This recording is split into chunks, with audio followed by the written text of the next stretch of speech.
This is 5 on your side at noon. Focused on you.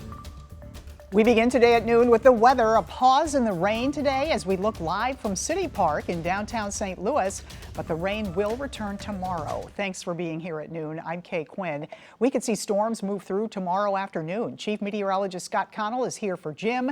He has the weather first forecast. You know, Kate, we've gone ahead tomorrow, made it a weather alert day, but it looks like the opportunity for stronger storms is exceedingly limited tomorrow. Problem is, even though we have some sunshine now developing over St. Louis, and you look outside Forest Park and over Forest Park, that ground is still sopping wet at this point. Yesterday around the metro area, and this is since lunchtime yesterday, we picked up 1.5 to 2.5 inches of rain in a lot of spaces.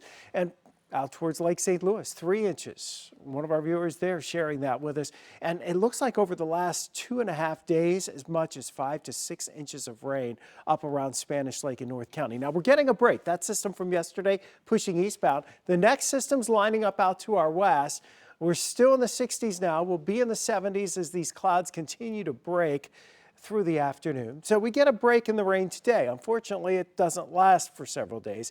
It's a weather alert day Thursday because of more rain. Maybe there's a spot strong storm or two, but it's that rain on this saturated ground. If we get another inch or two of rain, and especially if we get it quickly, that's going to cause some more minor flooding issues at the very least and ponding on roads. We'll see you in a few minutes to talk more about that, Kay. All right, thank you, Scott. Developing in East St. Louis, this is the scene after last night's rainfall. Some neighborhoods still flooded, residents blaming the city's failed infrastructure. One of the city's 2 water pumps is failing and only working at half capacity. Flash flooding has many streets, yards, and playgrounds underwater, and it's frustrating homeowners.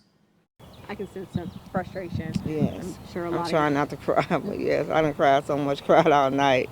So, lost sleep, worrying it's gonna come in the basement, because we did have a little leakage in, just a small leak, but thank God it just stopped right there at the door. So. We're here, we're doing everything we can do. We're cleaning our sewers, we're bypassing water, we're pumping water, and we're doing everything we can do, but we can't control rain. That's one thing we can't control. I wish we could, but we cannot control the amount of rain that the city takes on at any given time. Now, residents raised the alarm about flooding in July of 2022 after historic rainfall slammed the area. Happening right now, Democratic lawmakers are in the second day of a filibuster in the Missouri Senate.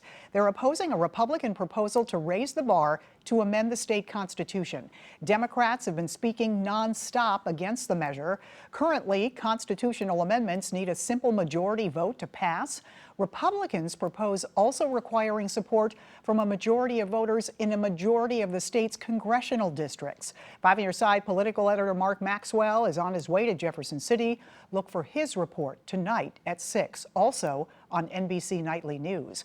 St. Louis Mayor Tishaura Jones is selling St. Louis as a city undergoing a renaissance. She delivered her State of the City address last night. Our political editor Mark Maxwell was there and has more on the mayor's speech and what it means for her re-election campaign.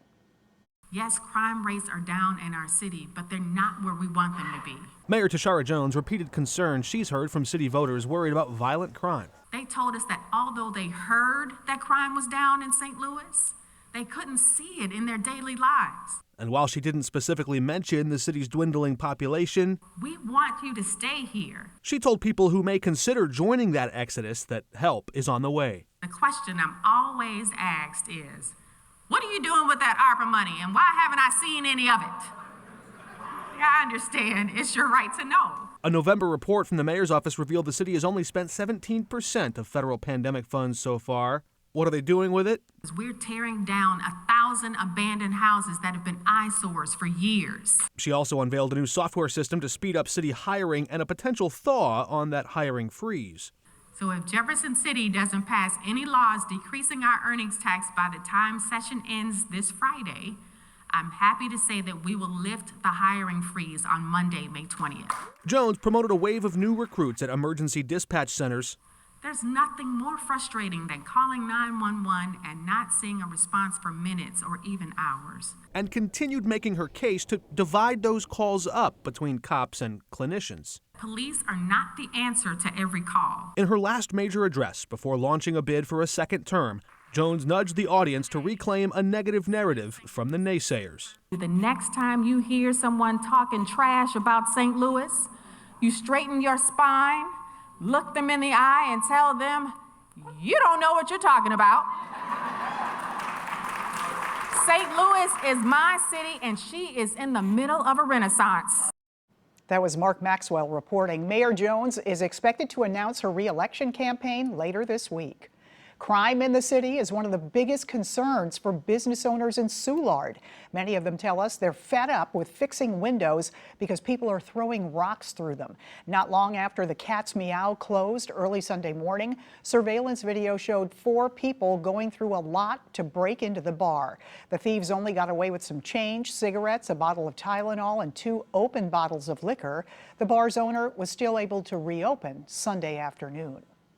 I actually still have the stone that they threw up against the glass, and it bounced off twice before they started kicking the bottom of it before they could ever get it open. We've got safety glass in it. Now, before the thieves hit the bar, they tried to break into Big Daddy's around the corner, but weren't successful. Business owners say they'd like to see more police in the area. It is the end of an era for the Boys and Girls Club of Greater St. Louis. After serving as president for nearly 30 years, Dr. Flint Fowler announced he'll retire at the end of the year. Since taking the job in 1996, the organization has grown from 1 location in North City to 11 clubs across the region. The club now serves nearly 14,000 children through after-school, teen, sports, and summer programs. Still ahead, an agreement on presidential debates, when President Biden and Donald Trump could go face-to-face, and the issue that could hold it all up. And the staggering cost parents pay for childcare. And before we go to break, we want to remind you about Folds of Honor. The campaign, sponsored by Schnucks, gets underway today. You have through May 28th to round up at the register at all Schnucks locations. Money raised goes towards scholarships for spouses and children of fallen and wounded service members and first responders. Five on Your Side is a proud partner of the Folds of Honor campaign.